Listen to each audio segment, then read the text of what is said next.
আপনারা কি বলছেন? আমি কালকে গেছিলাম ট্রেন্ডসে, আজকে যাবো প্যান্টালুন্সে যাবো, তারপর রিলায়েন্স আছে, জুডিও আছে।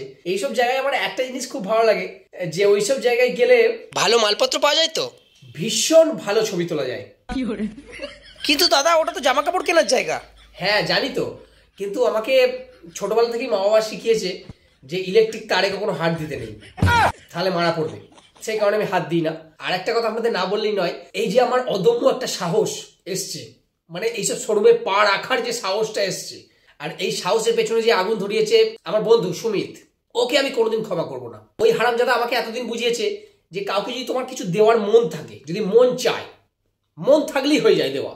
কিন্তু কালকে ও যখন দেখলো যে মন দিয়ে নয় টাকা দিয়ে সমস্ত কিছু নিতে হচ্ছে, তখন হারামজাদা গিফটটাই কিনলো না।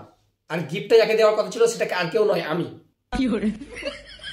আর এই শোরুমগুলোতে ঢোকার সঙ্গে সঙ্গে আমাকে এত বড় সাইজের একটা হ্যান্ডেল ব্যাগ দিয়েছে। ব্যাগ কেন? মানে কিছু পছন্দ না হলে তুমি ব্যাগটা নিয়ে বাইরে বেরিয়ে যেতে পারো।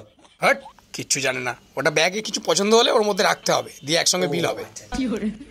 আর এইসব শোরুমে ঢোকার পর, কটা ছবি তোলার পর নিজেকে একটু বড়লোক বড়লোক মনে হলেও শোরুমে ঘুরতে ঘুরতে কখন যে নিজেকে বালের লোক মনে হবে সেটা তুমি ধরতেও পারবে না। কারণ তোমার পছন্দ হবে অনেক কিছু, কিন্তু তুমি কিনতে পারবে শুধু একটা জাঙ্গিয়া। তাই জন্য আমি ডিসিশন নিয়ে নিয়েছি, শোরুমের ভেতর থেকেই ডিসিশন নিয়ে নিয়েছি।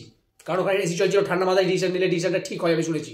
নিজেকে এমনভাবে তৈরি করব, এমনভাবে যে এইসব শোরুমে এসে আমি যেন বুক ফুলিয়ে বলতে পারি আমাকে ওই একটা জাঙ্গিয়া দিন। হ্যাঁ ধারে।